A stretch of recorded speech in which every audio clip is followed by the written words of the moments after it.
Neste vídeo nós vamos analisar a seguinte questão: se Deus quer que todos os homens se salvem, portanto, todos serão salvos? A Bíblia não se contradiz e Deus não pode mentir. Portanto, tirar conclusões sobre um versículo sem ler ou entender o restante da Bíblia é muita simplicidade da pessoa que faz isto e perigosa para quem está fazendo. 1 Timóteo capítulo 2, versículos 3 e 4 dizem o seguinte: Deus, nosso Salvador, quer que todos os homens se salvem e venham ao conhecimento da verdade. E isto é uma verdade absoluta, mas a mesma Bíblia afirma que nem todos querem ser salvos. Portanto, Deus quer, mas nem todos querem. E o que Deus vai fazer com estes que não querem ser salvos? Quando o Senhor Jesus esteve aqui, Ele acolheu, abençoou e salvou a todos que vinham a Ele com fé, mas deixou perecer os que não o quiseram. Ele exclamou uma certa vez, dizendo: Jerusalém, Jerusalém, que mata os profetas e apedrejam os que te são enviados, quantas vezes quis eu ajuntar os teus filhos, como a galinha ajunta os seus pintos debaixo das asas, e tu não quisestes. Eis que a vossa casa vai ficar deserta. Note o que ele disse: eu quis, tu não quiseste. Isso está em Mateus capítulo 23, versículos 37 e 38.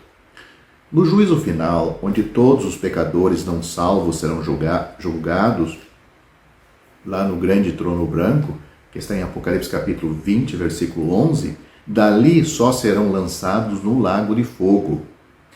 Hoje as almas sofrem de igual maneira no inferno. As que morrem sem a salvação deixam seu corpo e suas almas e espírito vão para o inferno, mas no grande trono branco as almas se juntarão aos seus corpos, preparados para sofrer, e depois do julgamento serão lançados no lago de fogo.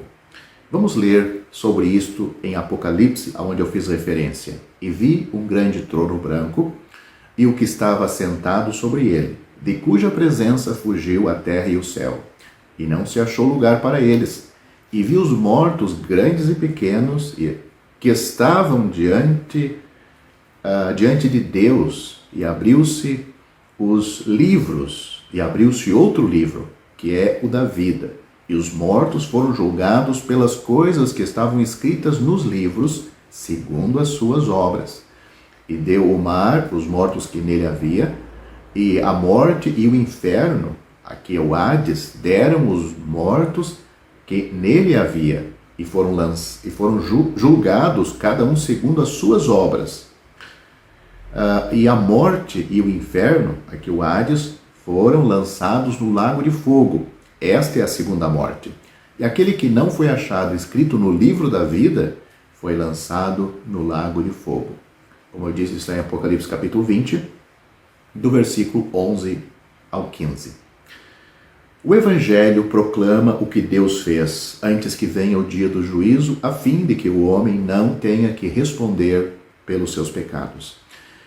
Se o meu credor vier exigir o pagamento de uma dívida e eu não tiver com que pagar, estou perdido. Mas se ele vier para quitá-la, fico livre. Deus não pode aprovar a iniquidade. Isso é impossível. Mas uma coisa é insistir pelo pagamento de uma dívida e outra é vir quitá-la. O Evangelho nos conta o que Cristo fez como Salvador antes de sua próxima vinda, então como juiz. Na cruz de Cristo vemos demonstrada ao máximo a inimizade do coração humano, o que nem sempre nos é tão evidente. Logo que encontram uma oportunidade, todos menosprezam o Senhor Jesus, a Deus. Felizmente, pela misericórdia de Deus, Cristo veio para demonstrar a graça divina. A cruz, porém, demonstra também a podridão e o ódio que existe no coração, no fundo do coração humano. O mundo crucificou o Filho de Deus. Agora, Deus pode dizer ao mundo: o que vocês fizeram com meu filho? O que ele fez a vocês? Nada senão o bem. Então, por que cuspiram em seu rosto e o crucificaram? Se alguém tivesse feito o mesmo ontem à minha mãe, seria possível que hoje eu estivesse disposto a ter amizade com tal pessoa? O homem tem procedido assim, e quando recebe luz divina em seu espírito, confessa ter agido deste modo e reconhece ser incapaz de justificar a si próprio, mesmo que seja de uma acusação das muitas que paira sobre si. O mundo deve sofrer o juízo por causa dos seus pecados. No íntimo, todos sabem que assim será e, no entanto, continuam de mão dadas com o pecado e o mundo inimigo de Deus. O que nos diz a lei de Deus? Declara ao homem o que ele deve ser. E o que o homem deve ser? Ele deve amar ao Senhor, seu Deus, de todo o teu coração. Não cobiçarás. Mas bem sei que não tenho amado a Deus e tenho cobiçado. Portanto, sendo réu em um ponto que seja da lei, já não estou isento de culpa, mesmo que não tenha cometido todos os pecados de que o homem é capaz. Muitos falam de misericórdia, mas o que querem dizer com isto e que tem o desejo de Deus? Vou melhorar esta frase. Muitos falam de misericórdia, mas o que querem dizer com isto é que tem o desejo de que Deus dê aos pecadores que cometeram tão pouca importância quanto eles próprios dão aos seus pecados. É isso que eles querem dizer quando falam em um Deus misericordioso.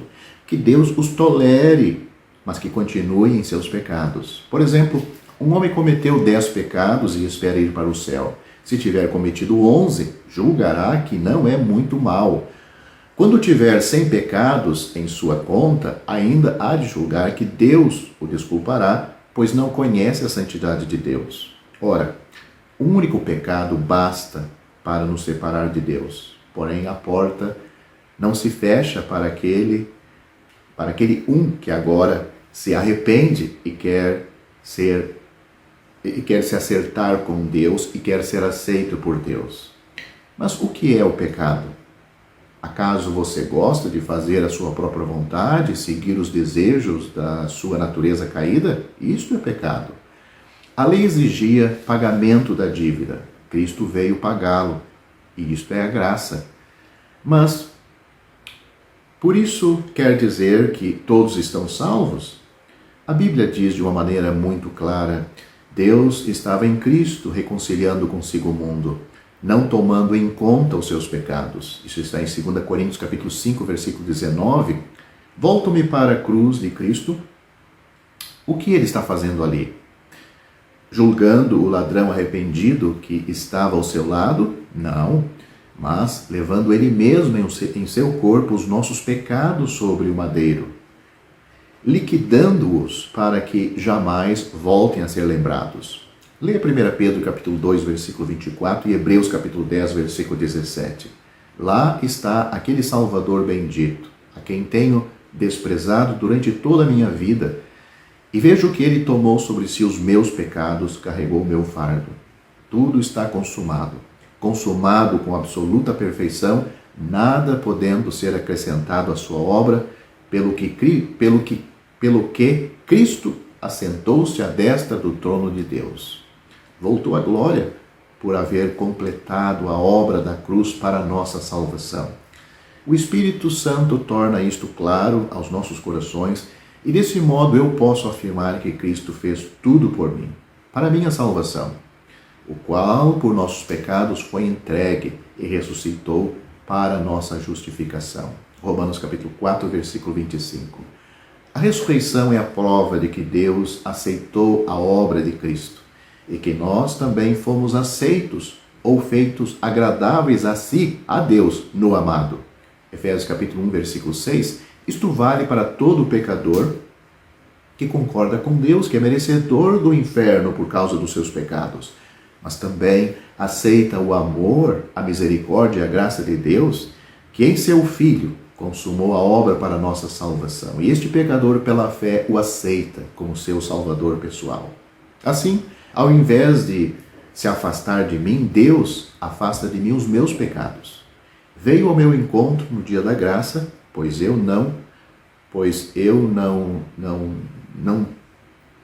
para que eu não tenha que comparecer perante ele no dia do juízo. Mas a pergunta ainda permanece: todos já são salvos automaticamente por Cristo ter consumado a obra de salvação? Vamos deixar ele mesmo responder a esta pergunta. O Senhor Jesus Cristo disse: porque Deus enviou seu Filho ao mundo, não para que condenasse o mundo, mas para que o mundo fosse salvo por ele. Quem crê nele não é condenado, mas quem não crê já está condenado, porquanto não crê no nome do unigênito Filho de Deus. E a condenação é esta, que a luz veio ao mundo, e os homens amaram mais as trevas do que a luz, porque as suas obras eram más. Porque todo aquele que faz o mal odeia a luz, e não vem para a luz, para que as suas obras não sejam reprovadas. Mas quem pratica a verdade, vem para a luz, a fim de que as suas obras sejam manifestas, porque são feitas em Deus. Essas palavras do Senhor Jesus estão em João capítulo 3, do versículo 17 ao 21.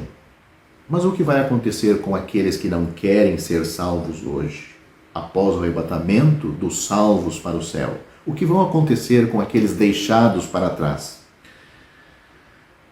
E então será revelado o iníquo, a quem o Senhor desfará pelo assopro da sua boca e aniquilará pelo esplendor da sua vinda. A esse cuja vinda é segundo a eficácia de Satanás, com todo o poder e sinais e prodígios de mentira, e com todo o engano da injustiça para os que perecem, porque não receberam o amor da verdade para se salvarem. Por isso Deus lhes enviará a operação do erro para que creiam a mentira, para que sejam julgados todos os que não creram a verdade, antes tiveram prazer na iniquidade.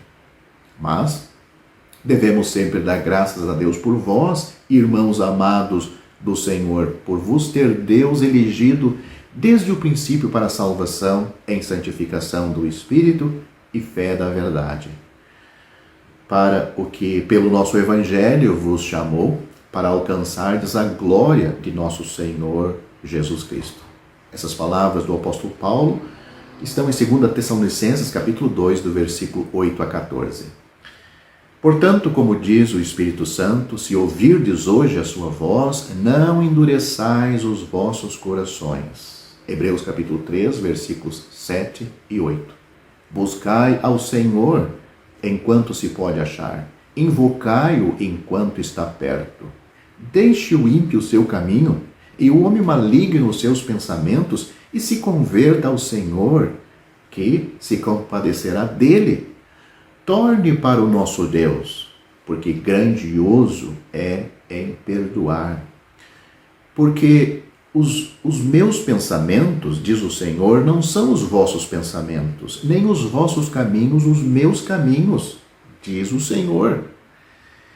Porque assim como o céu ou os céus são mais altos do que a terra, assim são os meus caminhos mais altos do que os vossos caminhos, e os meus pensamentos mais altos do que os vossos pensamentos.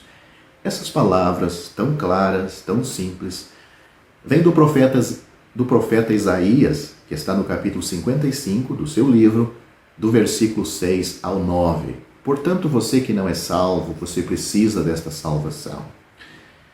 Deus quer, mas será que você quer?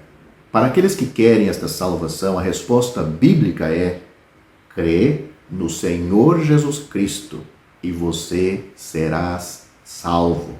Atos capítulo 16, versículo 31. Para você que não quer ser salvo, basta ficar como está. Como está, você já está perdido, como nós lemos em João capítulo 3, versículo 18. Fique como está, com a morte você abre os seus olhos no inferno. Com a vinda do Senhor Jesus, você fica aqui para ser um servo do homem do pecado, deste homem demoníaco, que vai lhe enganar a ponto de você servir a ele com todo o prazer e depois ser julgado pelo Senhor Jesus e, enfim, lançado no lago de fogo. Espero que você se tome por avisado hoje, pois você está caminhando para um de dois lugares na eternidade. Ou você está indo para o inferno, ou você está indo para o céu. Não existe um terceiro lugar. Você, tão certo como está aí, daqui a 100 anos, você estará em um desses dois lugares.